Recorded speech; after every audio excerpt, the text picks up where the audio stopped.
ಮಾತರ್ಮೇ ಮಾತರಿಶ್ವನ್ನ ಪಿತರತುಲಗುರೋ ಭ್ರಾತರಿಷ್ಟಾಪ್ತಬಂಧೋ ಸ್ವಾಮಿನ್ನ ಸರ್ವಾಂತರಾತ್ಮನ್ನ ಜರ ಜರಯಿತರ್ಜನ್ಮ ಮೃತ್ಯಾಮಯಾನಾಂ ಗೋವಿಂದೇ ದೇಹಿ ಭಕ್ತಿಂ ಭವತಿ ಚ ಭಗವನ್ ಊರ್ಜಿತಾಂ ನಿರ್ನಿಮಿತ್ತಾಂ ನಿರ್ವ್ಯಾಜಾಂ ನಿಶ್ಚಲಾಂ ಸದ್ಗುಣಗಣ ಬೃಹತೀಂ ಶಾಶ್ವತೀಮಾಶುದೇವ ನಾರಾಯಣಂ ನಮಸ್ಕೃತ್ಯ ನರಂ ಚೈವ ನರೋತ್ತಮಂ ದೇವೀಂ ಸರಸ್ವತೀಂ ವ್ಯಾಸಂ ತತೋ ಜಯಮುದೀರಯೇ ವಿಜಾನತಾಂ ಅವಿತ್ತಸ್ಯ ಮಧ್ವಸ್ಯ ಜಗತಿ ಗುರೋಃ ಪೂರ್ವಾಚಾರ್ಯಮಹಿಷ್ಠಾನಾಮಿಯಂ ಪ್ರಣತಿಮಾಲಿಕಾ ಪೂರ್ಣಜ್ಞಾನಾಯ ವಿದ್ಮಹೇ ಪೂರ್ಣಾನಂದಾಯ ಧೀಮಹಿ ತನ್ನೋ ವ್ಯಾಸ ಪ್ರಚೋದಯಾತ್. ನಾವು 105ನೇ ಅಧ್ಯಾಯವನ್ನು ನೋಡಿದ್ವಿ ಶುಕ್ರವಾರ. ಮಾಂಸದ ಬಗ್ಗೆ ಪೂರ್ಣವಾದ ವಿವರಣೆ ಅದರಲ್ಲಿ ಬಂದಿತ್ತು.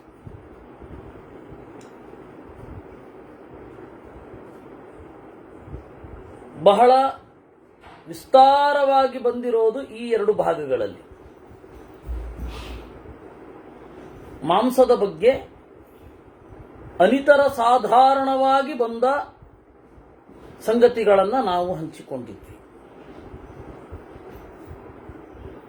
ಇನ್ನು ಆ ಪೋರ್ಷನ್ ಮುಗಿತು, ಆ ಪ್ರಕರಣ ಮುಗಿತು, ಬೇರೆ ಪ್ರಕರಣ ಶುರು.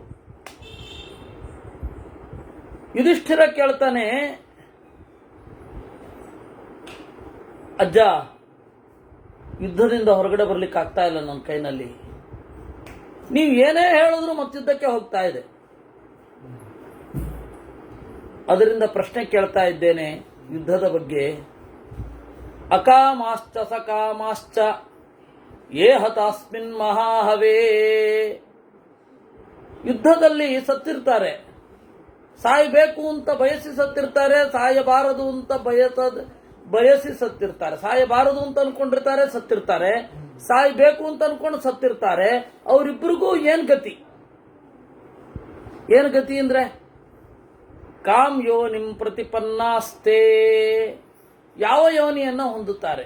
ಇವಾಗ ಸಾಯಬಾರದು ಅಂತ ಬಯಸಿದವನು ಸಾಯ್ತಾನೆ. ದೇವ್ರು ಯಾವಾಗ ಕರ್ಕೊಂಡು ಹೋಗ್ತಾನೋ ಆಗ ಹೋಗ್ತೀನಿ ಅಂತನೋನು ಸಾಯ್ತಾನೆ. ಸಾಯೋ ತನಕ ಬದುಕಿರೋಣ ಅಂತನೋನು ಸಾಯ್ತಾನೆ. ಅವನ್ಯಾರೋ ಒಬ್ಬ ಹೆಣ್ಣು ಮೋರೆಯ ಗಂಡು ಬ್ಲೀಚಿಂಗ್ ಮಾಡಿಸ್ಕೊಂಡಿದ್ದ ಇಡೀ ಮೈ. ಅವನು ಯಾರ್ರೀ? ಅವನು ಮೈಕಲ್ ಜಾಕ್ಸನ್. ಅವನು ನಾನು ಇಷ್ಟು ವರ್ಷ ಬದುಕ್ತೇನೆ ಅಂತ ಹೇಳಿ ಸುತ್ತಮುತ್ತ 50 ಗಟ್ಟಲೆ ಡಾಕ್ಟರ್ನ ಇಟ್ಕೊಂಡು ಸತ್ತೋದ. ಅದರಿಂದ ಅಕಾಮಾಶ್ಚ ಸಕಾಮಾಶ್ಚ, ಅಕಾಮಾಹ ಬಯಕೆ ಇಲ್ಲದವರು, ಸಕಾಮಾಹ ಬಯಸಿದವರು ಇಬ್ಬರು ಸಾಯ್ತಾರೆ. ಯುದ್ಧದಲ್ಲಿ ಇಬ್ಬರು ಸತ್ತಿದ್ದಾರೆ. ಕಾಮ್ಯೋನಿಂ ಪ್ರತಿಪನ್ನಾಸ್ತೆ. ಯಾವ ಜನ್ಮವನ್ನು ಹೊಂತಾರೆ? ದುಃಖಂ ಪ್ರಾಣ ಪರಿತ್ಯಾಗ ಪುರುಷಾಣಾಂ ಮಹಾಮೃಧೆ ಜಾನಾಮಿ ಚಾಹಂ ಧರ್ಮಜ್ಞ ಪ್ರಾಣತ್ಯಾಗಂ ಸುದುಷ್ಕರಂ. ದುಃಖಂ ಪ್ರಾಣ ಪರಿತ್ಯಾಗ. ಪ್ರಾಣವನ್ನು ಬಿಡೋದೇನಿದೆ ಅದು ಬಹಳ ಕಷ್ಟ. ಆಯ್ತೆ? ದುಃಖಂ ಪ್ರಾಣ ಪರಿತ್ಯಾಗ. ಏಕೆಂದ್ರೆ ನಾವು ಎಲ್ಲ ಬಯಸಿರೋದೇ ಇದರ ಮೇಲೆ. ಯಾವುದರ ಮೇಲೆ? ಪ್ರಾಣದ ಮೇಲೆ. ನಾವು ಪ್ರಾಣಕ್ಕಾಗಿ, ಪ್ರಾಣ ಉಳಿಸ್ಕೊಳ್ಳಿಕ್ಕಾಗಿ ಎಲ್ಲ ಶಾಸ್ತ್ರ ಎಲ್ಲವನ್ನ ಬಳಸ್ತಾ ಇರೋದು ಪ್ರಾಣ ಉಳಿಸ್ಕೊಳ್ಳಿಕ್ಕಾಗಿ. ವೈದ್ಯಕೀಯ ಆಗಿರಬಹುದು, ಉಳಿದ ಎಲ್ಲವೂ ಬದುಕಲಿಕ್ಕಾಗಿ, ಸೊಗಸಾಗಿ ಬದುಕಲಿಕ್ಕಾಗಿ. ಎಲ್ಲ ಇವತ್ತು ಏನೇನು ಕಂಡುಹಿಡಿದಿದ್ದೇವೆ, ಏನನ್ನ ಓದಿದ್ರೆ ಓದಲೇಬೇಕು ಅಂತ ಏನು ಹೇಳ್ತಾ ಇದ್ದೀವಿ, ಎಲ್ಲ ಇರೋದು ಅಂತಿಮವಾಗಿ ಪ್ರಾಣಕ್ಕಾಗಿ. ಆ ಪ್ರಾಣವನ್ನೇ ತ್ಯಾಗ ಮಾಡಿಬಿಡೋದೆ ಎಷ್ಟು ಕಷ್ಟ. ಸಮೃದ್ಧೇವಾ ತಮೃದ್ಧೇವಾ ಶುಭೇವಾ ಯದಿವಾ ಶುಭೇ ಸಂಸಾರೇಸ್ಮಿನ್ ಸಮೇ ಜಾತಾಃ ಪ್ರಾಣಿನೋಭಿರತಾಃ ಕಥಂ. ಸಮೃದ್ಧವಾಗಲಿ ಅಸಮೃದ್ಧವಾಗಲಿ, ಶುಭವಾಗಲಿ ಅಶುಭವಾಗಲಿ, ಈ ಸಂಸಾರದಲ್ಲಿ ಎಲ್ಲರೂ ರತರು. ಜಗತ್ತಿನಲ್ಲಿ ಪಡಬಾರದ ಕಷ್ಟಗಳನ್ನು ಪಡ್ತಾ ಇದ್ದವನಿಗೂ ಬದುಕಬೇಕು ಅಂತಲೇ ಹಂಬಲ ಇರುತ್ತೆ, ಸಾಯಬೇಕು ಅಂತಲ್ಲ.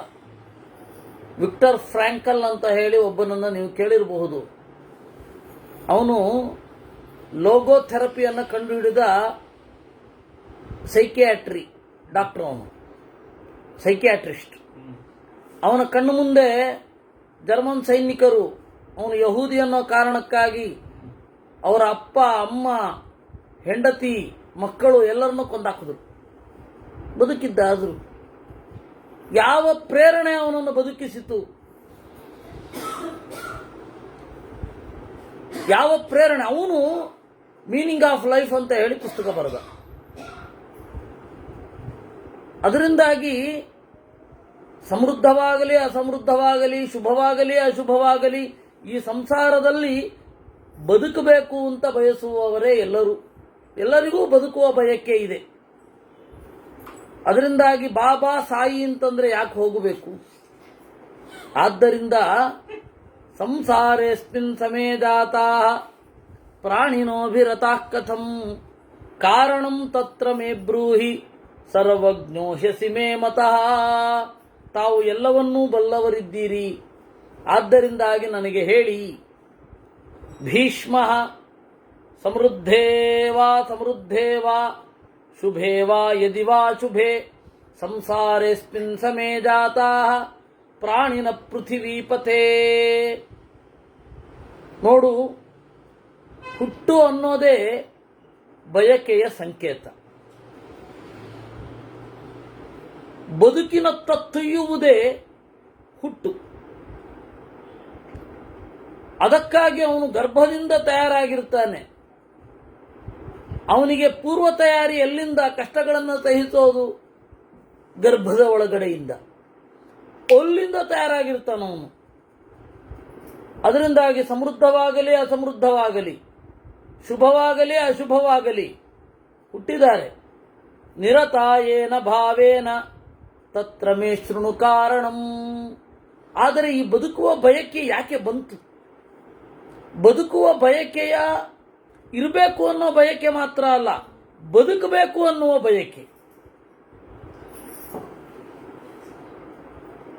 ಅದರ ಬಗ್ಗೆ ನಾನು ಹೇಳಬೇಕಿದೆ. ಸಮ್ಯಕ್ ತ್ವಯಮನು ಪ್ರಶ್ನ ತ್ವದ್ಯುಕ್ತಶ್ಚ ಯುಧಿಷ್ಠಿರ. ನೀನು ಸರಿಯಾಗಿ ಪ್ರಶ್ನೆ ಕೇಳಿದಿ.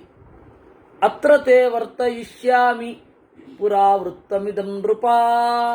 ಇದರಲ್ಲಿ ಒಂದು ಸಹಜವಾದ ಸಂಗತಿ ಏನು? ಈ ಬಗ್ಗೆ ಹಿಂದೆ ನಡೆದ ಆಗಿದೆ ಘಟನೆ.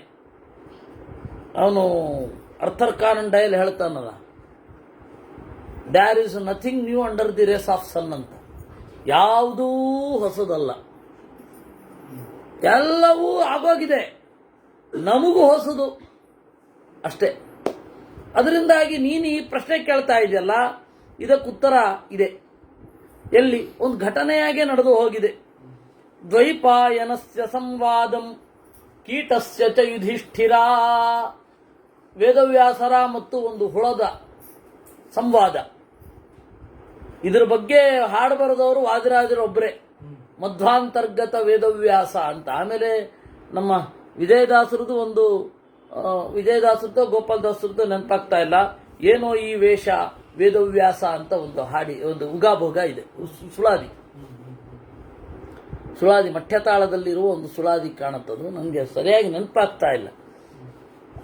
ಏನೋ ಈ ವೇಷ ವೇದವ್ಯಾಸ ಅಂತ. ಅದರಲ್ಲಿ ಅಲ್ಲಿ ಸ್ವಲ್ಪ ಮಾಡಿದ್ದಾರೆ, ಆದರೆ ಮಧ್ವಾಂತರ್ಗತ ವೇದವ್ಯಾಸದಲ್ಲಿ ಸಮಗ್ರ ಚಿತ್ರಣವನ್ನ ಕೊಟ್ಟಿದ್ದಾರೆ ವಾದಿರಾಜರು. ನನಗೆ ಗೊತ್ತಿರುವ ಹಾಗೆ ಇದು ವೇದವ್ಯಾಸರ ಬಗ್ಗೆ ಬಂದ ಏಕೈಕ ಪದ್ಯ, ಆಮೇಲೆ ಇನ್ಯಾರು ಮಾಡಲಿಲ್ಲ. ದ್ವೈಪಾಯನಸ್ಯ ಸಂವಾದಂ ಕೀಟಸ್ಯ ಚ ಯುಧಿಷ್ಠಿರ. ವೇದವ್ಯಾಸರ ಮತ್ತೆ ಒಂದು ಕೀಟದ ಕ್ರಿಮಿಯ ಸಂವಾದ. ಬ್ರಹ್ಮಭೂತಶ್ಚರನ್ ವಿಪ್ರಃ ಕೃಷ್ಣದ್ವೈಪಾಯನ ಪುರ ದದರ್ಶ ಕೀಟಂ ಧಾವಂತಂ ಶೀಘ್ರಂ ಚಕಟವರ್ತ್ಮನಿ. ಶಕಟವರ್ತ್ಮನಿ. ಗಾಡಿ ಹೋಗ್ತಾ ಇರುವ ದಾರಿಯಲ್ಲಿ ಒಂದು ಕ್ರಿಮಿ ಓಡಾಡ್ತಾ ಇತ್ತು. ಬ್ರಹ್ಮಭೂತಃ ಸ್ವಯಂ ನಾರಾಯಣ ನೋಡಿದ್ರು. ದದರ್ಶ ಕೀಟಂ ಧಾವಂತಂ. ಆ ಒಂದು ಕೀಟ ಪಟ ಪಟ ಪಟ ಪಟ ಫಾಸ್ಟಾಗಿ ಹೋಗ್ತಾ ಇತ್ತು. ಗತಿಜ್ಞ ಸರ್ವಭೂತಾನಾಂ ಋತಜ್ಞಶ್ಚ ಶರೀರಿಣಾಂ. ಪ್ರತಿಯೊಬ್ಬ ಜೀವರು ದೇಹ ಬಿಟ್ಟ ಮೇಲೆ ಎಲ್ಲಿಗೆ ಹೋಗ್ತಾರೆ ಅನ್ನೋದನ್ನ ನೇರವಾಗಿ ಕಾಣಬಲ್ಲ. ಹೀಗಾಗಿ ಆ ಪದ ನೋಡ್ರಿ ಎಷ್ಟು ಸೊಗಸು. ಗತಿಜ್ಞ ಸರ್ವಭೂತಾನಾಂ. ಯಾವುದ್ರಲ್ರಿ ಮಾತಾಡಿಸಿದ್ದು? ಋತಜ್ಞ ಋತಜ್ಞಶ್ಚ ಶರೀರಿಣಾಂ. ಋತ ಋತ ರೇಪ ಇದಲ್ಲ, ಸ್ವರದ ಋ ಅಲ್ಲ, ರು ಯವರ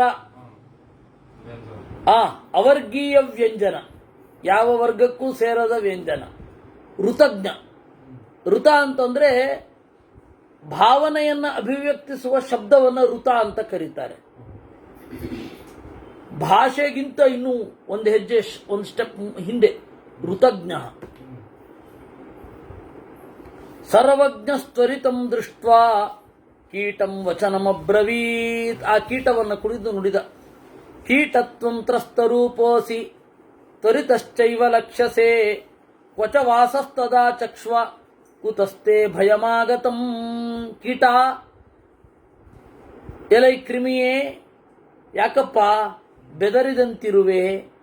ತ್ವರಿತಜ್ಞಶ್ಚ ಲಕ್ಷ್ಯಸೆ, ದುಡು ದುಡು ದುಡು ದುಡು ಓಡ್ತಾ ಇದ್ದಿ.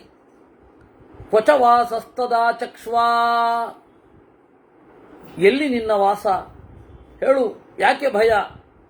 ಶಕಟೌರಜಸ್ಯ ಮಹತೋ ಘೋಷಂ ಶ್ರುತ್ವಾ ಭಯಂ ಮಹತ್ ಆಗತಂ ಮೇ ಮಹಾಬುದ್ಧೇ ಸ್ವನಯೇಷ ಹಿ ದಾರುಣಃ. ಇದು ಯೋಚನೆ ಮಾಡೋದೇ ಒಂದು ಅದ್ಭುತ. ಕ್ರಿಮಿಯ ವಾಲ್ಯೂಮ್, ದೇಹದ ಸೈಜ್ಗೆ ಗಾಡಿಯ ಸದ್ದು ಯಾವ ಸೌಂಡಿಗಿರಬೇಕು ಅಂತ. ಎಷ್ಟು ಡೆಸಿಬಲ್ ಇರಬಹುದು ಅದಕ್ಕೆ? ನಾವಿಲ್ಲೊಂದು ಡಿಜೆ ಹಾಕಿದ್ರೆ ಒದ್ದಾಡೋಗ್ಬಿಡ್ತೀವಿ. ಒಂದು ಡಿಜೆ ಸರಿಯಾಗಿ ಇನ್ನೂ ಜೋರ್ ಫಿಕ್ಸ್ ಮಾಡಿದ್ರೆ ಟೊಳ್ ಅಂತ ಹೇಳಿ ನಮ್ಮ ಮನೆಯ ಗಾಜುಗಳೆಲ್ಲ ಹೊಡಿತವೆ, ಕಿಟಕಿಯ ಗಾಜುಗಳೆಲ್ಲ. ನಮ್ಮ ವಾಲ್ಯೂಮ್ಗೆ ಅದೇನಲ್ಲ, ವಾಸ್ತವಿಕವಾಗಿ ನಮ್ಮ ಶ್ರವಣ ಶಕ್ತಿಗೆ ಅದೇನಲ್ಲ. ಆದರೆ ಅದಕ್ಕೆ ಲೆಕ್ಕ ಹಾಕೊಳ್ಳಿ, ಅದು ಎಷ್ಟು ಚಿಕ್ಕದಿದೆ. ಅವಾಗೆಲ್ಲ ಟೈರು ಅಳವಡಿಸ್ತಾ ಇರಲಿಲ್ಲ. ಮರದ ಗಾಡಿ, ಎಂಥ ಸದ್ದು.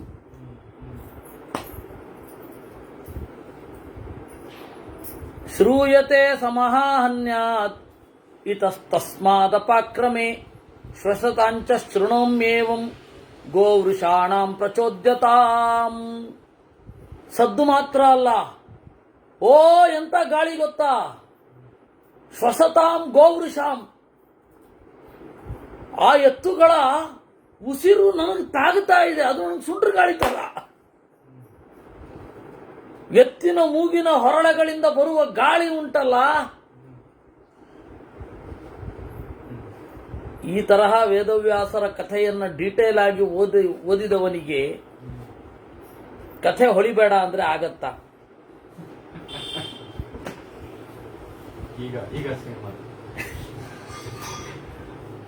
ಶ್ವಸತಾಂಚ ಶೃಣೋಮ್ಯೇವಂ ಗೋವೃಷಾಣಾಂ ಪ್ರಚೋದ್ಯತಾಂ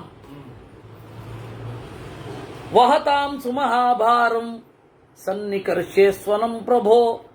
ಆ ಮೂಗಿನ ಹೊರಳಗಳಿಂದ ಬರುವ ಗಾಳಿಯ ಮೇಲೆ ಆ ಎತ್ತು ಹೊತ್ತುಕೊಂಡ ಭಾರದ ಬಗ್ಗೆ ನನಗೆ ಲಕ್ಷ್ಯ ಬರ್ತಾ ಇದೆ ಅಂತ. ಅಂದ್ರೆ ಕ್ರಿಮಿಗೆ ಅಷ್ಟು ಪ್ರಜ್ಞೆ, ಇನ್ಸ್ಟಿಂಕ್ಟ್, ಅದು ಸಹಜ. ನನಗೆ ಇದೇನಿದು, ಯಾರಿಗೂ ಎಷ್ಟು ಅದ್ಭುತ ಆ ಕೀಟ ಪ್ರಪಂಚ, ಕ್ರಿಮಿ ಪ್ರಪಂಚವನ್ನು ತೆರ್ಕೊಳ್ಳಲ್ವಾ ಅಂತ ಅನ್ಸುತ್ತೆ ನನಗೆ. ಅಜ್ಞಾನ ಅನ್ನೋದು ಸುಖ.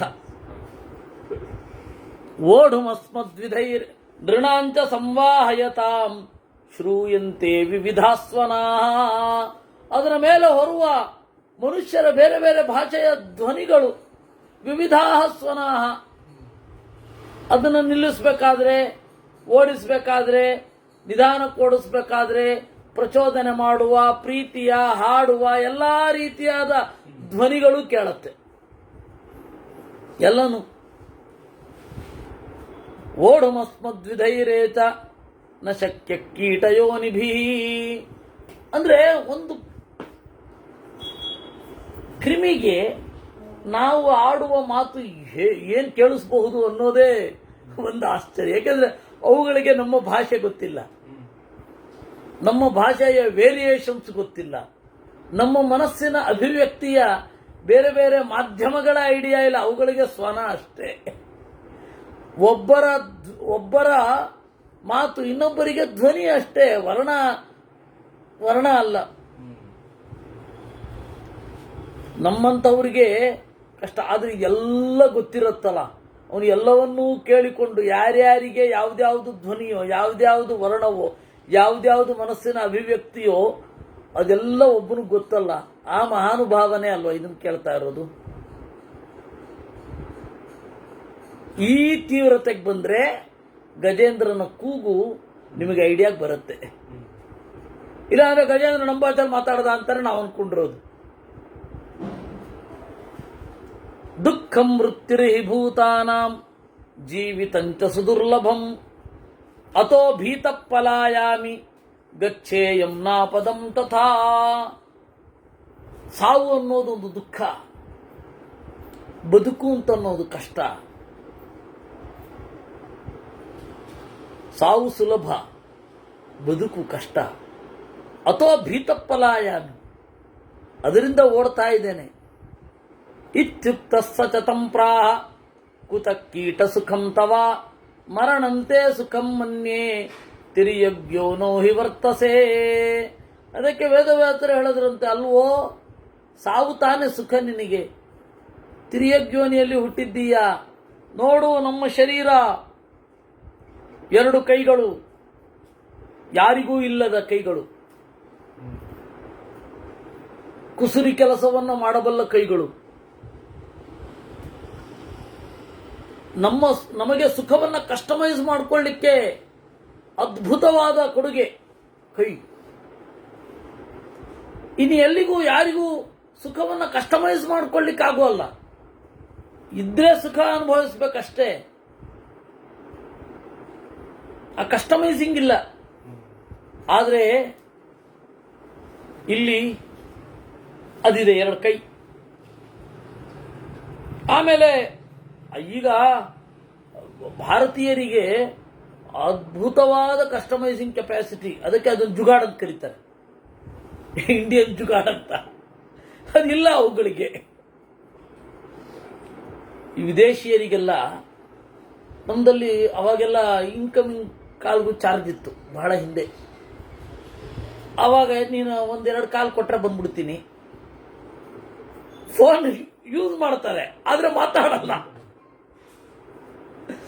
ಹಾಗೆಲ್ಲ ಅವ್ರಿಗೆ ಪ್ಲಾನು ಬರಲ್ಲ, ಹಾಗೆಲ್ಲ ಒಂದು ಐಡಿಯಾ ಕೂಡ ಬರಲ್ಲ ಅವ್ರಿಗೆಲ್ಲ. ಇರ್ಲಿ, ತಿರ್ಯಗ್ ಯೋನಿಯಲ್ಲಿ ಏನು ಸುಖ ಇದೆ? ಮನುಷ್ಯ ಯೋನಿಯಲ್ಲಿ ಸುಖ ಇದೆ. ಬಾ ಮರಣಂತೆ ಸುಖಂ ಮನ್ಯೆ ತಿರ್ಯಗ್ ಯೋನೋ ಕುತ ಸುಖಂ ಶಬ್ದಂ ಸ್ಪರ್ಶಂ ರಸಂ ಗಂಧಂ ಭೋಗಾನ್ಶ್ಚೋಚ್ಚಾವಚೋನ್ ಬಹೂನ್ ನಾಭಿಜಾನಾಸಿ ಕೀಟತ್ವಂ ಶ್ರೇಯೋ ಮರಣಮೇವತೆ. ಅಲ್ಲಯ್ಯ ಕ್ರಿಮಿಯೇ, ಶಬ್ದ, ಸ್ಪರ್ಶ, ರೂಪ, ರಸ, ಗಂಧ ಇದ್ಯಾವುದು ಅದರ ಸೊಬಗಿಲ್ಲ.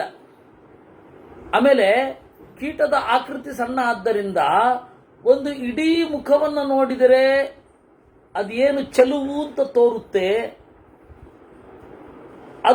ಅದಕ್ಕೆ ಪೂರ್ಣ ಗೋಚರವೇ ಆಗಲ್ಲ. ಒಂದು ಮುಖದ ಪೂರ್ಣ ಆಯಾಮ ಗೋಚರ ಆಗಲ್ಲ. ಕೆನ್ನೆ ಮಾತ್ರ ಗೋಚರ ಆಗಬಹುದು, ಕಿವಿ ಮಾತ್ರ ಗೋಚರ ಆಗಬಹುದು, ಸಮಗ್ರ ದರ್ಶನ ಇಲ್ಲ. ಇನ್ನು ರಸ, ಆ ಶಬ್ದ ತಾಳಿಕೊಳ್ಳುವ ಕೆಪಾಸಿಟಿಯೇ ಇಲ್ಲ. ಇನ್ನು ಸ್ಪರ್ಶ ನಿನಗಾಗೋದೇ ಇಲ್ಲ. ಸ್ಪರ್ಶ ಅಂದ್ರೆ ಸಾವೇ, ರಸ ಏನ್ ತಗೊಳ್ಲಿಕ್ಕಾಗತ್ತಪ್ಪ? 6 ತರಹದ ರಸವನ್ನು ಆಸ್ವಾದನೆ ಮಾಡ್ಲಿಕ್ಕಾಗತ್ತಾ? ಆ ರಸವನ್ನ ಕಸ್ಟಮೈಸ್ ಮಾಡ್ಕೊಳ್ಳಿಕ್ಕಾಗತ್ತಾ?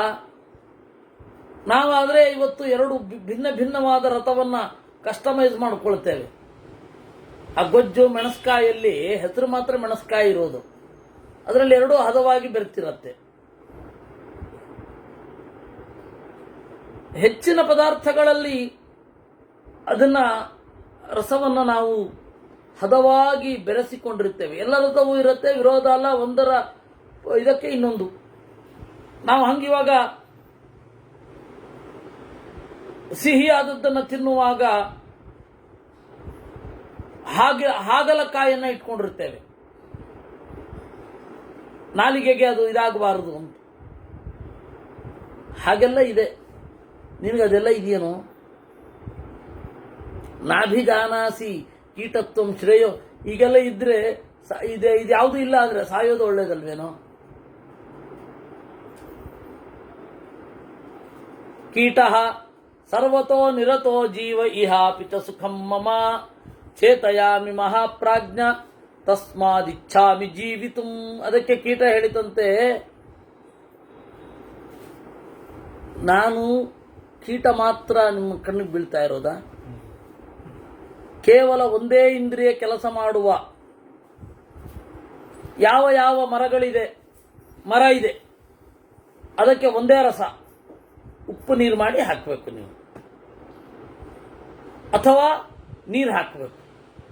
ಭೂಮಿಯಲ್ಲಿ ಏನು ಸಾರ ಇರುತ್ತೋ ಅದನ್ನು ಹೀರ್ಕೊಳ್ಳುತ್ತೆ. ಮರಕ್ಕೆ ರೂಪ ಉಂಟಾ? ರಸ ಉಂಟಾ? ಸ್ಪರ್ಶ ಇರಬಹುದು. ಗಂಧ ಉಂಟಾ? ಇಲ್ಲ, ಗಂಧ ಇಲ್ಲ. ಆದರೂ ನೀವು ಕೊಡಲಿ ಹತ್ರ ತಗೊಂಡು ಹೋದ್ರೆ ಗಡ ಗಡ ಗಡ ಗಡ ನಡಗಲ್ವಾ? ನೋಡೋ ಕಣ್ಣು ಬೇಕು, ಅದು ಬೇರೆ. ಹೀಗಾಗಿ ಸರ್ವತೋ ನಿರತೋ ಜೀವ, ದೇಹ ಅಂತ ಬಂದ ಮೇಲೆ ಆ ಜೀವ ಅದರಲ್ಲಿ ಬದುಕ್ತಾನೆ. ಇಹಾಪಿತ ಸುಖಮ್ಮಮ್ಮ, ನನಗಿದೆ ಸುಖ. ಚೇತಯಾಮಿ ಮಹಾಪ್ರಾಜ್ಞಾ, ಆದ್ದರಿಂದ ನಾನು ಇಲ್ಲಿ ತಿಳ್ಕೊಂಡಿದ್ದೇನೆ, ಇಲ್ಲಿ ನನಗೆ ಸುಖ ಇದೆ. ಅದರಿಂದಾಗಿ ಪೂರ್ತಿ ಬೆಡ್ ರಿಡನ್ ಆಗಿರ್ತಾರೆ, ಅವ್ರಿಗೂ ದೇಹ ಬಿಟ್ಟು ಹೋಗೋ ಮನಸ್ಸಿರಲ್ಲ. ಯಾಕೆ ಅಂದ್ರೆ ಇದು ನಮಗೆ ಸುಖ. ಈ ದೇಹ ಬಿಟ್ರೆ ಬೇರೆ ದೇಹ ಬರುತ್ತೆ ಅಂತ ಆಫರ್ ಕೊಟ್ಟರು ಅವ್ರು ಬರಲ್ಲ. ಯಾಕೆ ಅಂತ ಹೇಳಿದ್ರೆ ದೇಹಾಭಿಮಾನ ಅಷ್ಟು ಮಿಗಿಲು. ಇಹಾಪಿ ವಿಷಯಸ್ಸರ್ವೋ ಯಥಾ ದೇಹಂ ಪ್ರವರ್ತಿತಃ ಮನುಷ್ಯಾಸ್ತಿರ್ಯಗಾಶ್ಚೈವ ಪೃಥಕ್ ಭೋಗ ವಿಶೇಷತಃ. ನಿಮಗೆ ಗೊತ್ತಿಲ್ಲದೇನಿದೆ? ನಮಗೆ ನಮ್ಮ ಲೆವೆಲಲ್ಲಿ ಎಲ್ಲ ವಿಷಯಗಳು ಇದೆ. ರೂಪ ಇದೆ, ಅದು ಕೇವಲ ಬಣ್ಣದಲ್ಲಿ. ಈ ಬಣ್ಣ ನಮಗಿಷ್ಟ, ಅದು ನಮಗೆ ಪೂರ್ಣ ಕಾಣಬೇಕಾಗಿಲ್ಲ. ಈಗ ಸೊಳ್ಳೆಗಳಿಗೆ ಮನುಷ್ಯರು ಕಾಣ್ತಾರ ಅಂದ್ರೆ ಕಾಣೋದೇ ಇಲ್ಲ. ಅವುಗಳಿಗೆ ಕಾಣೋದು ಕೆಂಪು ಆ ರಕ್ತ ಅಷ್ಟೇ. ಹೀಗೆಲ್ಲ ಅವರವರಿಗೆ ಮೀಸಲಾಗಿರುವ ವಿಷಯಗಳುಂಟು, ಅವರವರ ದೇಹಕ್ಕೆ ಇದೆ. ಮನುಷ್ಯ ಸ್ಥಿರಿಯಗಾಶ್ಚೈವ, ಮನುಷ್ಯರಿರಲಿ ತಿರ್ಯಕ್ ಪ್ರಾಣಿಗಳಿರಲಿ, ಅವರವರು ಸುಖ ಬೇರೆ. 2 ದೇಹದಲ್ಲಿ ಒಬ್ಬ ಸಂಚಾರ ಮಾಡಿ ಬರೋನಿದ್ರೆ ಅಲ್ಲಿಗೆ ಸುಖ, ಇಲ್ಲಿಗೆ ಸುಖ.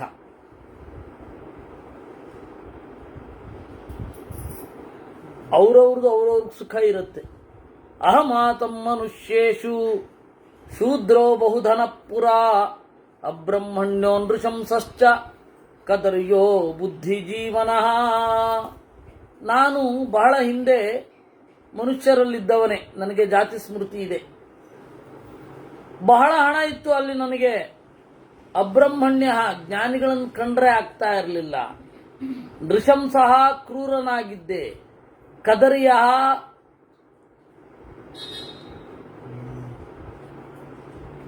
ಕದರ್ಯ ಅಂತ ಹೇಳಿದ್ರೆ ಖತರ್ನಾಕ್ ಅಂತಾರಲ್ಲ, ಆ ಫೀಲಿಂಗಿನ ಶಬ್ದ. ಬುದ್ಧಿ ಜೀವನ, ಬುದ್ಧಿಯಿಂದ ಬದುಕುವುದು. ವಾಕ್ಶ್ಲಕ್ಷಣ ಸಕೃತ ಪ್ರಜ್ಞ, ಮಾತು ಮಾತ್ರ ಅದ್ಭುತವಾಗಿ ಮಾತನಾಡ್ತಾ ಇದ್ದೆ. ಅಕೃತ ಪ್ರಜ್ಞ, ಪ್ರಜ್ಞೆ ಸಾಲದು, ನನ್ನ ಪ್ರಜ್ಞೆಯಲ್ಲಿ ಒಂದು ಪೂರ್ಣತೆ ಇರಲಿಲ್ಲ, ಮಾತು ಕೇಳುವ ಅಂತ ಇರಬೇಕು. ದ್ವೇಷ್ಟ ವಿಶ್ವಸ್ಯ ಕರ್ಮಣ, ಎರಡರ್ಥ ಇದಕ್ಕೆ. ದೇವರ ಕರ್ಮವನ್ನು ದ್ವೇಷ ಮಾಡ್ತಾ ಇದ್ದೆ ಅಂತ ಒಂದರ್ಥ, ಇನ್ನೊಂದು ದಾನಾದಿ ಕರ್ಮಗಳನ್ನು ದ್ವೇಷ ಮಾಡ್ತಾ ಇದ್ದೆ ನಾನು. ಮಿಥೋ ಗುಪ್ತ ನಿಧಿರ್ ನಿತ್ಯಂ ಪರಸ್ವಹರಣೇ ರತಃ, ನಿಧಿಯನ್ನೆಲ್ಲ ಒಂದು ಕಡೆ ಇಡ್ತಾ ಇದ್ದೆ, ಬೇರೆಯವರ ದುಡ್ಡನ್ನು ಕಸಿಯುತ್ತಿದ್ದೆ. ಭೃತ್ಯಾತಿಥಿ ಜನಾಶ್ಚಾಪಿ ಗೃಹೇ ಪರ್ಯಚಿತಾಮಯ ಮಾತ್ಸರ್ಯಾತ್ ಸ್ವಾದುಕಾಮೇನ ನೃಶಂಸೇನ ಬುಭುಕ್ಷತಾ. ಭೃತ್ಯಾತಿಥಿ ಜನಾಶ್ಚಾಪಿ, ಭೃತ್ಯರು ನನ್ನ ಅತಿಥಿಗಳು ಬಂದ್ರೆ ಅವ್ರಿಗೆ ಒಳ್ಳೆ ಊಟಕ್ಕೆ ಹಾಕ್ತಾ ಇರಲಿಲ್ಲ, ನಾನು ಮಾತ್ರ ಒಳ್ಳೆ ಊಟ ಮಾಡ್ತಾ ಇದ್ದೆ. ಈ ತರಹದ ಕ್ಯಾರೆಕ್ಟರ್ಗಳು ಬೇಕಷ್ಟು ಬಂದ್ಬಿಟ್ಟಿದೆ. ಬೌದ್ಧರು, ಜೈನರು ಎಲ್ಲ ಇದನ್ನು ತಗೊಂಡ್ಬಿಟ್ಟಿದ್ದಾರೆ.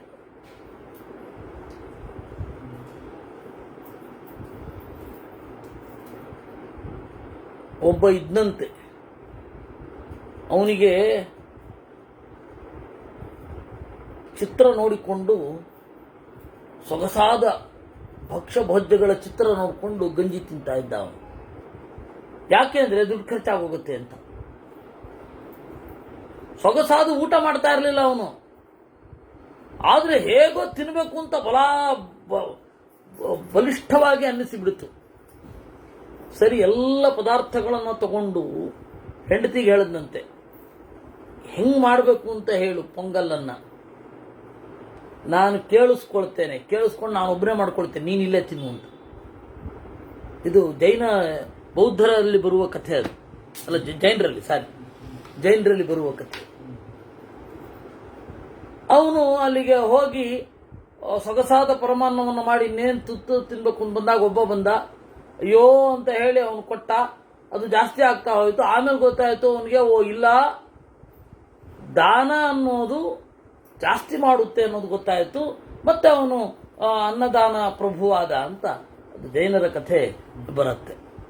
ಹಾಗೆ ಇದು ಭೀಕರ. ಭೃತ್ಯರು, ಅತಿಥಿಗಳು ಎಲ್ಲ ಇದ್ರೂ ಕೂಡ ಮನೆಯಲ್ಲಿದ್ದಾಗ ನಾನು ಬೇರೆ ಕಡೆ ಹೋಗಿ ಊಟ ಮಾಡಿ, ಬೇರೆ ಕಡೆ ಹೋಗಿ ಊಟ ಮಾಡಿ ಅಂದ್ರೆ ಹೇಗೆ, ಇವ್ರು ಕೊಡಬಾರದು ಅಂತ. ಮಾತ್ಸರ್ಯಾತ್ ಸ್ವಾದುಕಾಮೇನ ನೃಶಂಸೇನ ಬುಭುಕ್ಷತಾ, ಅವ್ರು ಕೊಡಬಾರದು. ದೇವಾರ್ಥಂ ಪಿತೃಯಜ್ಞಾರ್ಥಂ ನ ಚ ಶ್ರಾದ್ದಂ ಕೃತಂ ಮಯಾ ನ ದತ್ತಮನ್ನ ಕಾಮೇಶು ದತ್ತಮನ್ನಂ ಲುನಾಮಿ ಚ. ದೇವತಾ ನೈವೇದ್ಯ ಅಂತಾಗಲಿ, ಪಿತೃಯಜ್ಞದಲ್ಲಾಗಲಿ ಯಾರಿಗೂ ಕರೆದು ಊಟ ಹಾಕದವನಲ್ಲ.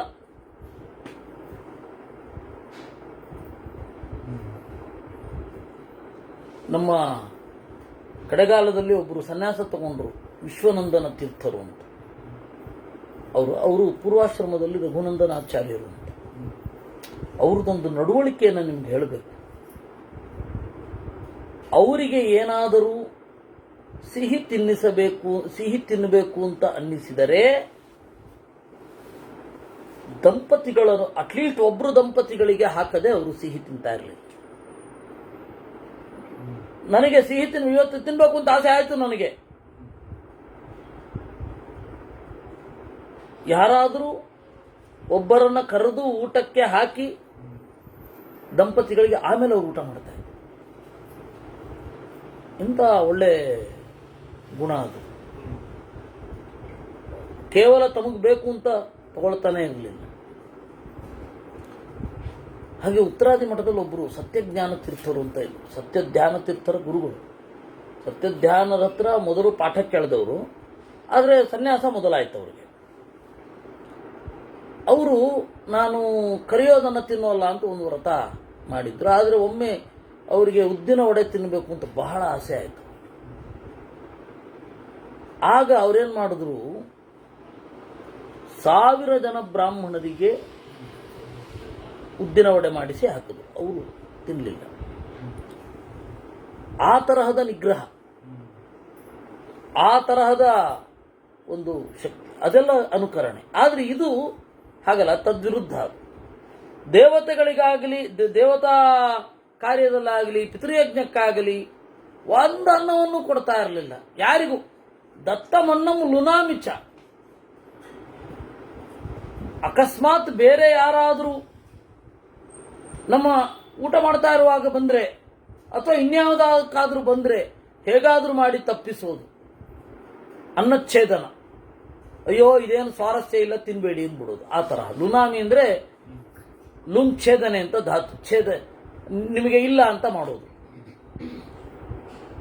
ತ್ಯಕ್ತ್ವಾ ಕಸ್ಮಾನ್ ನಿಶಾಯಾಂಚ ನ ದತ್ತಮ ಭಯಂ ಮಯಾ ಗುಪ್ತಂ ಚರಣಮಾಶ್ರಿತ್ಯ ಭಯೇತು ಚರಣಾಗತಾನ್.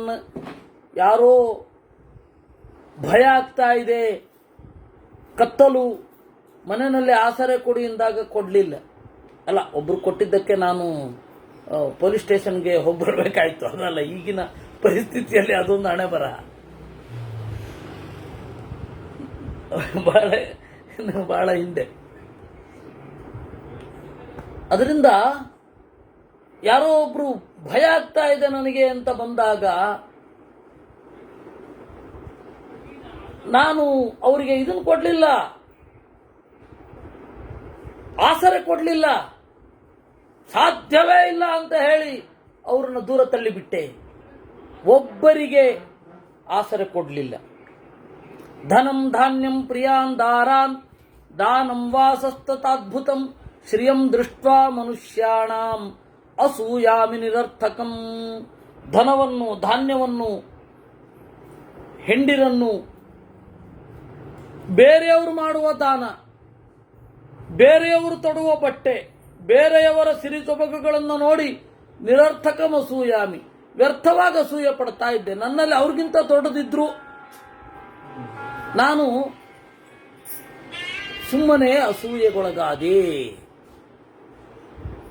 ಏನು ಭೀಕರ ಅಲ್ವಾ? ಬೇರೆಯವರ ಹಣ ನೋಡಿ ಅವ್ರಿಗಿಂತ ಎಷ್ಟೋ ಹಣ ಇದೆ ನನಗೆ. ನನ್ನ ಮಿತ್ರನೊಬ್ಬ ಇದ್ದ, ಅವನು ಯಾರೋ ಒಬ್ಬ ತೀರ ಕೆಳಗಡೆಯ ಲೆವೆಲ್ಲಿನ ಕೆಲಸಗಾರರು. ಅವ್ರಿಗೆ ಅವ್ರನ್ನ ನೋಡೋದು,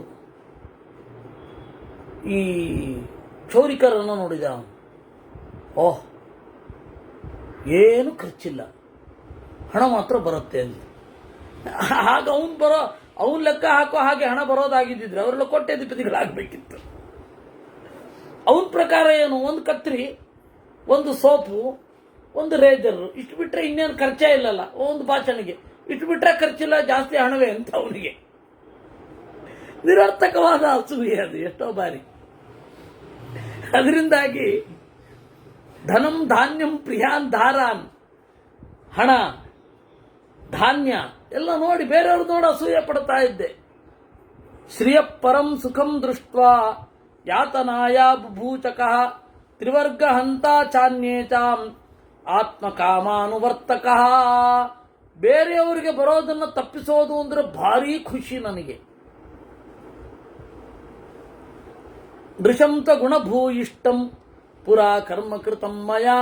ಈ ರೀತಿ ಬಾಳಿದೆ ನಾನು. ಮೃತ್ವಾ ತದನು ತಪ್ಯೇವೈ ತ್ಯಕ್ತ್ವಾ ಪ್ರಿಯಮವಾತ್ಮಜಂ.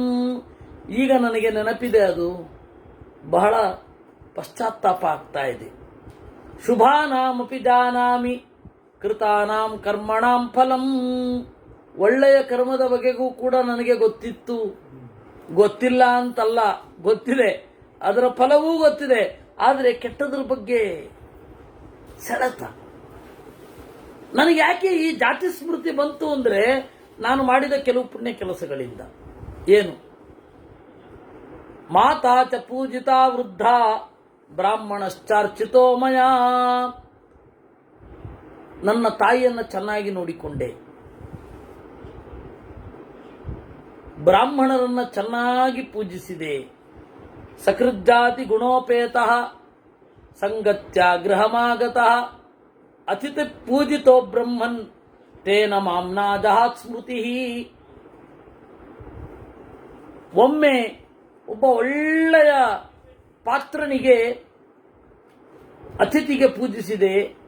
ಕರ್ಮಣಾಮೇವ ಚೈವಾಹಂ ಸುಖವಾಶಾಮಿವ ಲಕ್ಷಯೇ ತಚ್ಛ್ರೋತುಮಹಮಿಚ್ಛಾಮಿ ತ್ವತ್ತಶ್ರೇಯಸ್ತಪೋಧನ.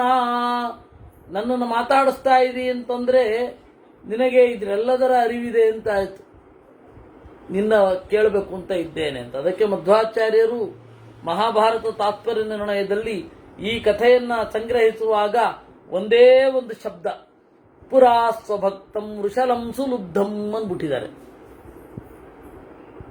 ಒಂದು ಕಾಲದಲ್ಲಿ ತನ್ನ ಭಕ್ತನಾಗಿದ್ದ ಅತ್ಯಂತ ಲೋಭಿಯಾಗಿದ್ದ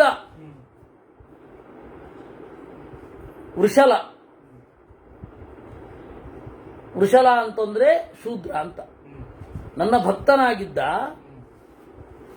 ಆದ್ರೆ ಶೂದ್ರನಾಗಿದ್ದ. ಅವನು ಮಾಡಿದ ಒಳ್ಳೆಯ ಕೆಲಸಗಳಿಂದ ಜಾತಿ ಸ್ಮೃತಿ ಇತ್ತು. ಅಂತಹ ಕೀಟವನ್ನು ಕುರಿತು ವೇದವ್ಯಾಸರು ಮಾತನಾಡಿದರು ಅಂತ ಒಂದೇ ಮಾತಿನಲ್ಲಿ ಸುಲುಬ್ಧಂ ಅಂದ್ರೆ ಇಷ್ಟು. ಪುರಾ ಸ್ವಭಕ್ತಂ ವೃಷಲಂ ಸುಲುಬ್ಧಂ. ಸ್ವಭಕ್ತ, ವೃಷಲ, ಸುಲುಬ್ಧ, ಈ ಮೂರರಿಂದ ಸುಮಾರು ಇಡೀ ಅಧ್ಯಾಯ, ಎಷ್ಟು ಅವರು ಹೇಳಿದ್ದು 65 ಶ್ಲೋಕದ ಒಂದು ಭಾವವನ್ನು ತುಂಬಿಬಿಟ್ಟಿದ್ದಾರೆ. ಅದು ತಾತ್ಪರ್ಯ ನಿರ್ಣಯದ ತಾಕತ್ತು.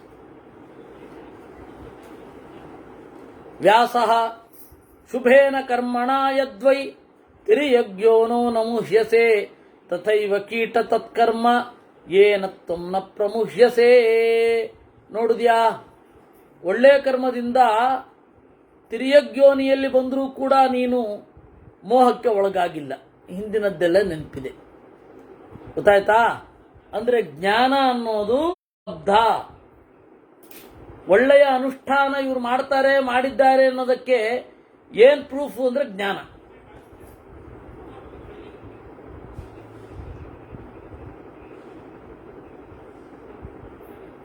ಕೆಲವು ದಿವಸಗಳ ಹಿಂದೆ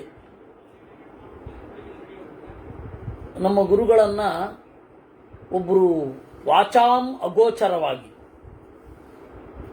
ಅಂದ್ರೆ ಅವ್ರು ಇನ್ನೂ ಇದ್ರು, ಕಡೇ ಕಾಲ ಅವರು ದೇಹತ್ಯಾಗ ಮಾಡಲಿಕ್ಕೆ ಸುಮಾರು 2-3 ತಿಂಗಳಿತ್ತು. ಆಗ ಒಬ್ಬರು ಭ್ರಮೆಯಿಂದ ಪ್ರಾಚೀನ ಭಾರತದಲ್ಲಿ ಕಾಮಶಾಸ್ತ್ರ ಅಂತ ಬರೆದಿದ್ದಾರೆ, ಅವರು ಕಾಮಾಂಧರೇ ಇರಬೇಕು ಅಂತಂದು.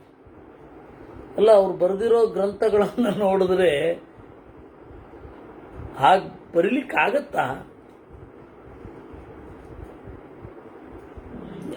ನಾವು ಜ್ಞಾನವನ್ನು ನೋಡಿ ಅವ್ರ ಕರ್ಮದ ಫಲವ ಏನು ಅಂತ ಗುರುತಿಸ್ಬೇಕೇ ವಿನಃ ಹೊರಗಡೆಯ ಕರ್ಮ ನೋಡಿ ಗುರುತಿಸೋದಾ? ಆಗತ್ತಾ ಅದು? ನಮಗಿಂತ ಶುದ್ಧವಾಗಿ ರಾಷ್ಟ್ರಪತಿ ತಿಂತನ್ರಿ, 3 ಜನ ಟೆಸ್ಟ್ ಮಾಡ್ಬೇಕು ಅವನಿಗೆ. ಕೆಲವೊಬ್ಬರಂತೂ ಎಷ್ಟು ನಾಜೂಕು ಅಂದ್ರೆ ಅಷ್ಟು ನಾಜೂಕು, ಹೀಗೇ ಇರಬೇಕು ಅಂತ ಹೇಳಿ ಅತ್ಯಂತ ಶುದ್ಧವಾಗಿರೋದನ್ನೇ ತಿಂತಾರೆ ಆರೋಗ್ಯದ ದೃಷ್ಟಿಯಿಂದ. ಆ ಶೌಚ ಬೇಕು. ಶೌಚವನ್ನು ನಾನು ಅಲ್ಲಗೆಳಿತಾ ಇಲ್ಲ, ಆದ್ರೆ ಅದ್ರ ಜ್ಞಾನಕ್ಕೆ ಪೂರಕ ಆಗಬೇಕು. ಅದು ಇಷ್ಟು ಜ್ಞಾನ ಇದೆ ಅಂದ್ರೆ ಅದೆಲ್ಲ ಸ್ವಲ್ಪ ಇಲ್ಲ ಅಂತಾನೆ ಅರ್ಥ, ಆ ದೋಷಗಳಿಲ್ಲ ಅಂತಾನೆ ಅರ್ಥ. ಅದರಿಂದಾಗಿ ಶುಭೇನ ಕರ್ಮಣ ಯದ್ವೈ ತಿರ್ಯಜ್ಞೋನೋ ನಮುಹ್ಯಸೆ. ನೀನು ಆ ಒಳ್ಳೆ ಕೆಲಸ ಮಾಡಿರೋದ್ರಿಂದ ಈ ಜ್ಞಾನ ಇದೆ. ತಥೈವ ಕೀಟ ತತ್ಕರ್ಮ ಏನ ತ್ವಂ ನ ಪ್ರಮುಹ್ಯಸೆ. ಅದಕ್ಕೆ ಒಳ್ಳೆ ಕೆಲಸ ಮಾಡಬೇಕು ಅಂತ ಇರೋದು. ಅಹಂ ಹಿ ದರ್ಶನಾದೇವ ತಾರಯಾಮಿ ತಪೋಬಲಾತ್ ತಪೋಬಲಂ ಹಿ ಬಲವತ್ ಬಲಮನ್ಯನ್ನ ವಿದ್ಯತೆ. ನನಗೆ ನೀನು ಒಳ್ಳೆ ಕೆಲಸ ಮಾಡೋದು ಬೇಕಿಲ್ಲ, ನಿನಗೆ ಜ್ಞಾನ ಕೊಟ್ಟು ಉದ್ಧಾರ ಮಾಡಬೇಕಿಲ್ಲ. ನಾನು ನೇರವಾಗಿ ಹಾಗೆ ಮೋಕ್ಷ ಕೊಡಬಲ್ಲೆ. ದೇವರು ಸರ್ವಶಕ್ತ. ದೇವರು ನಮಗೆ ಮೋಕ್ಷ ಕೊಟ್ಟೇ ಜ್ಞಾನ ಕೊಡಬೇಕು ಅಂತ ರೂಲ್ ಇಲ್ಲ. ಉಂಟಾ? ಇವನಿಗೆ ಮೋಕ್ಷ ಕೊಡಬೇಕಾದ್ರೆ ಜ್ಞಾನ ಕೊಡಬೇಕು. ಇಲ್ಲಿ ಲೌಕಿಕವಾಗಿ ಕೆಲವು ಸಂಸ್ಥೆಗಳಲ್ಲಿ ಕೆಲವೊಂದು ರೂಲ್ ಇದೆ. ಇವನಿಗೆ ಈ ಅರ್ಹತೆ ಇದ್ರೆ ನಾವು ಈ ಕೆಲಸ ಕೊಡಬೇಕು. ಅರ್ಹತೆ ಇದೆ, ಪದವಿ ಇಲ್ಲ, ಮಾಡ್ಕೋ, ಅಲ್ಲಿ ತನಕ ಈ ಪದವಿಯನ್ನೇ ಬ್ಲಾಕ್ ಮಾಡಿರ್ತೀನಿ ಅನ್ನಲ್ವಾ? ಅಥವಾ ಅವನಿಗೆ ಯಾವ ಪದವಿ ಇದೆ ಆ ಪದವಿಯನ್ನು ಸೃಷ್ಟಿ ಮಾಡಲ್ವಾ? ಈಗ ಒಂದು ಹೇಳ್ತಾನೆ, ವಿಶ್ವವಿದ್ಯಾಲಯಗಳಲ್ಲಿ ಹೆಂಗ್ ನಡೆಯುತ್ತೆ ಅನ್ನೋದಕ್ಕೆ. ನಾನು ತಿರುಪತಿ ಯೂನಿವರ್ಸಿಟಿಯಲ್ಲಿ ಇದ್ದೆ. ಅವಾಗ ಇತಿಹಾಸ ಪುರಾಣ ಎಮ್ಮಿ ಅಂತ ಶುರು ಆಯಿತು. ಇತಿಹಾಸ ಪುರಾಣ ಎಮ್ಮಿ. ಅವಾಗ ಯಾರು ಕುಲಪತಿಗಳಾಗಿದ್ರೋ, ಉಪಕುಲಪತಿಗಳು, ವೈಸ್ ಚಾನ್ಸಲರ್, ಅವರು ಶುರು ಮಾಡಿದ್ದು ಆ ಕೋರ್ಸನ್ನು. ಯಾರೋ ಹೇಳಿದ್ರು ನೀನು ಅದಕ್ಕೆ ಅಪ್ಲೈ ಮಾಡಬಹುದಲ್ಲ ಅಂತ. ನನಗೆ ಯಾವತ್ತೂ ಆ ತರಹ ಅನ್ನಿಸ್ಲೇ ಇಲ್ಲ. ಇದು ನನ್ನ ಪರ್ಸನಲ್ ಟಾಕ್. ಅವಾಗ ಇನ್ನೂ ಭೀಕರವಾಗಿದ್ದೆ. ಶಾಸ್ತ್ರ ಅನ್ನೋದು ನನ್ನ ಪರ್ಸನಲ್ ಟಾಕ್. ನಾನು ಅದನ್ನೆಲ್ಲ ಪರೀಕ್ಷೆ ಎಲ್ಲ ಕೊಡೋಲ್ಲ ಅಂತ. ಆದ್ರೆ ಒಂದ್ ಸಂಗತಿ ಗೊತ್ತಾಯ್ತು, ಅಲ್ಲಿ ಇನ್ನೊಬ್ರು ಕಟ್ಲಿಕ್ಕೆ ಹೋಗಿದ್ರು. ಇಲ್ಲ, ಇಬ್ಬರನ್ನೇ ತಗೊಂಡಿದ್ದಾರೆ. ಅವರಿಬ್ರು ವೈಸ್ ಚಾನ್ಸಲರ್ನ ಸಂಬಂಧಿಕರು.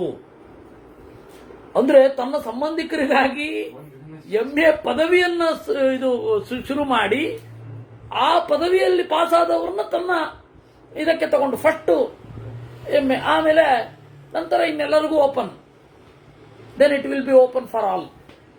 ಆ ತರಹ ದೇವರಿಗೆ ಅನಿವಾರ್ಯತೆ ಇದೆಯಾ? ಜ್ಞಾನ ಬೇಕು.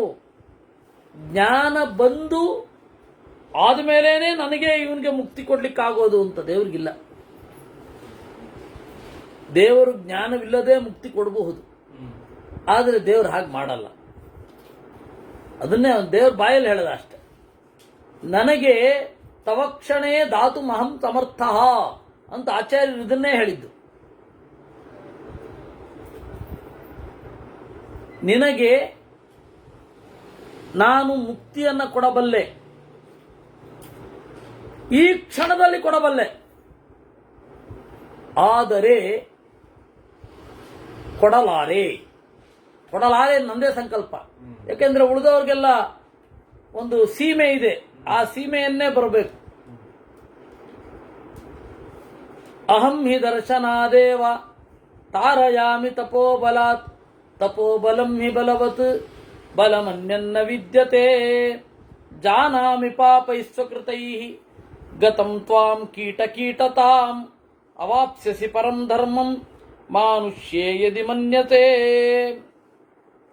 ನೋಡು, ನೀನು ಬಯಸಿದರೆ ನಿನಗೆ ಮಾನುಷ್ಯ ಕೊಡ್ತೇನೆ ಈ ಕ್ಷಣದಲ್ಲಿ.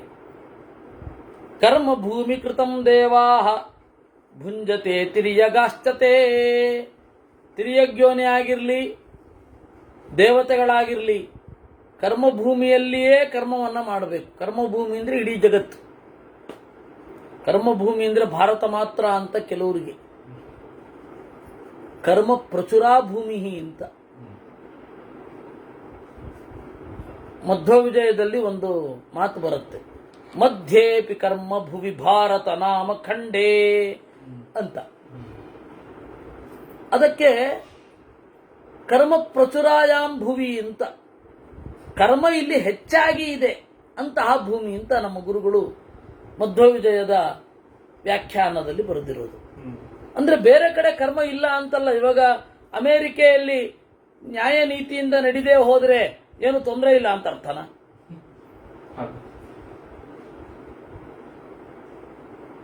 ಅಲ್ಲಿ ಮಾತೃಹತ್ಯೆ ಮಾಡಬಹುದು, ಪಿತೃಹತ್ಯೆ ಮಾಡಬಹುದು, ಆ ರೀತಿನೇ ಎಲ್ಲ ರೂಲ್ ಇದೆಯಾ? ಅಲ್ಲಿ ಏನ್ ಬೇಕಾದ್ರೆ ಮಾಡಬಹುದು? ಹಾಗಿಲ್ಲ. ಕರ್ಮ ಅಂದ್ರೆ ಅದನ್ನೇ ಹೇಳ್ತಾ ಇರೋದು. ಹಾಗಾದ್ರೆ ಇಲ್ಲಿ ಅದರ ಕಟ್ಟುಪಾಡು ಜಾಸ್ತಿ ಅಂತ ಅಷ್ಟೇ ವಿನಃ ಇಲ್ಲಿ ಇನ್ನೂ ಶಾಸ್ತ್ರಜ್ಞರಿದ್ದಾರೆ. ಈ ಸಮಾಜ ಇನ್ನೂ ಕೂಡ ಅದನ್ನು ಇಟ್ಟುಕೊಂಡಿದೆ. ಅಂತಷ್ಟೇ ಅರ್ಥ ಕರ್ಮಭೂವಿ ಅಂದ್ರೆ. ಅಲ್ಲಿ ಕರ್ಮ ಇಲ್ಲ ಅಂತಿಲ್ಲ, ಕರ್ಮ ಪ್ರಚುರಾಯಾಮ್ ಭೂಮೌ. ಆದರೆ ಒಬ್ಬರು ಪ್ರಚಂಡ ಸಾಂಪ್ರದಾಯಿಕರು ನನ್ನ ಹತ್ತಿರ ಅರ್ಧ ಗಂಟೆ ಬೈದಿದ್ರು. ನಾನು ಸಂಯಮದಿಂದ ಕೇಳಿಸ್ಕೊಂಡಿದ್ದೆ. ನಿಮ್ಮ ಪ್ರಶ್ನೆ ಅವ್ರ ಹತ್ರನೇ ಕೇಳ್ಬೋದಲ್ಲ, ನಾನು ಅವ್ರ ವಾರಸುದಾರ ಅಲ್ಲ. ನಾನು ಹೌದು ಅವ್ರನ್ನ ಓದಿದ್ದೇನೆ, ಅವರ ಶಿಷ್ಯ ಅನ್ನೋದು ಹೌದು, ಆದರೆ ಅವ್ರ ಹತ್ರನೇ ಕೇಳಬಹುದಲ್ಲ ಅಂತಷ್ಟೇ ಹೇಳಿದೆ. ಅವರು ಹೋದ ಮೇಲೆ ಅಂದರೆ ಮೊನ್ನೆ ಕೆಲವು ವರ್ಷಗಳ ಹಿಂದೆ, 2-3 ವರ್ಷದ ಹಿಂದೆ, ಗೋವಿಂದಾಚಾರ್ಯರು ಬರೆದದ್ದು ಸರಿ ಅಂತ ಅನ್ನಿಸ್ತಾ ಇದೆ ನನಗೆ. ಸರಿ, ಇನ್ನು ಮುಂದೆ ಹೋಗಿ ಸಿಗಬಹುದು, ಇನ್ನೂ ಗೊತ್ತಾಗಬಹುದು ಅಂತ. ಅದರಿಂದ ಕರ್ಮಭೂಮಿ ಅಂದರೆ ಇಡೀ ಜಂಬೂದ್ವೀಪ ಅಥವಾ ಭಾರತ ವರ್ಷ, ಭಾರತ ಖಂಡ ಅಂತೇನು ಹೇಳ್ತೇವೆ, ಅದು ಸೇರಿದಂತೆ ಎಲ್ಲವೂ. ಈ ಸೂರ್ಯನ ಬೆಳಕು ಬೀಳುವ ಜಾಗ ಲೋಕ ಅಂತ ಕರೀತಾರೆ. ಲೋಕ ಅಂದ್ರೆ ಬೆಳಕು ಬೀಳುವ ಜಾಗ ಅಂತ. ಲುಕ್ ಪ್ರಕಾಶ್. ಬೆಳಕು ಬೀಳದ ಜಾಗವೂ ಇದೆ, ಅಲೋಕ. ಲೋಕ ಸೂರ್ಯನ ಬೆಳಕು ಬೀಳುವ ಜಾಗ. ಆ ಎಲ್ಲ ಕಡೆ ಕರ್ಮಭೂಮಿ ಕೃತಂ ದೇವಾಹ, ದೇವತೆಗಳಾಗಲಿ ಇಲ್ಲಿ ಮಾಡಿದ್ದನ್ನೇ ಉಣ್ಣೋದು. ಧನ್ಯ ಅಪಿ ಮನುಷ್ಯೇಷು ಕಾಮಾರ್ಥಾಶ್ಚ ಯಥಾ ಗುಣಾ ವಾಗ್ಬುದ್ಧಿ ಪಾಣಿಪಾದೈಶ್ಚ ಸಮುಪೇತ ವಿಪಶ್ಚಿತ. ಆದ್ದರಿಂದ ಮನುಷ್ಯ ಯೋನಿ ಅನ್ನೋದು ದಿ ಬೆಸ್ಟ್. ಯಾಕೆ? ಧರ್ಮ, ಅರ್ಥ, ಕಾಮ ಮೂರೂ ಮಾಡಲಿಕ್ಕೆ ಸಮಾನವಾದ ಅವಕಾಶ ಇದೆ. ಅವನು ಒಂದು ದಿನವನ್ನ ಧರ್ಮ, ಅರ್ಥ, ಕಾಮ ಮೂರಕ್ಕೆ ವಿಭಾಗಿಸಿಕೊಳ್ಳಬಹುದು. ಬೆಳಗ್ಗೆ ಎದ್ದು ಧರ್ಮ, ಮಧ್ಯಾಹ್ನ ಅರ್ಥ, ರಾತ್ರಿ ಕಾಮ, ಹೀಗೆ ವಿಭಾಗ ಮಾಡಿಕೊಳ್ಳಬಹುದು ದಿನವನ್ನ. ಇದು ಯಾರಿಗುಂಟು? ಗೂಬೆಗುಂಟೆ, ಕಾಗೆಗುಂಟೆ, ಸಿಂಹಕ್ಕುಂಟೆ, ಹುಲಿಗುಂಟೆ. ಇಷ್ಟು ನೀಟಾಗಿ ವಿಭಾಗ ಮಾಡ್ಕೊಳ್ಳಿಕ್ಕಾಗತ್ತಾ? ನೋಡಪ್ಪ, ತಿರ್ಯಗ್ ಯೋನಿಗಿಂತ ಮನುಷ್ಯ ಯೋನಿ ಮಿಗಿಲು. ಯಾಕೆಂದ್ರೆ ಈ ಒಂದು ಅಡ್ವಾಂಟೇಜ್ ಇರೋದ್ರಿಂದ ಅಂತ ಹೇಳಿದ್ರು. ಇನ್ನೂ ಮನುಷ್ಯ ಯೋನಿಯ ಬಗ್ಗೆ ಹೇಳ್ತಾರೆ, ಅದನ್ನ ನಾವು ನಾಳೆ ನೋಡೋಣ ಅಂತ ಹೇಳ್ತಾ ಇವತ್ತಿನ ಚಿಂತನೆಯನ್ನು ದೇವರಿಗೆ ಅರ್ಪಿಸೋಣ. ಕೃಷ್ಣಾರ್ಪಣಮಸ್ತು.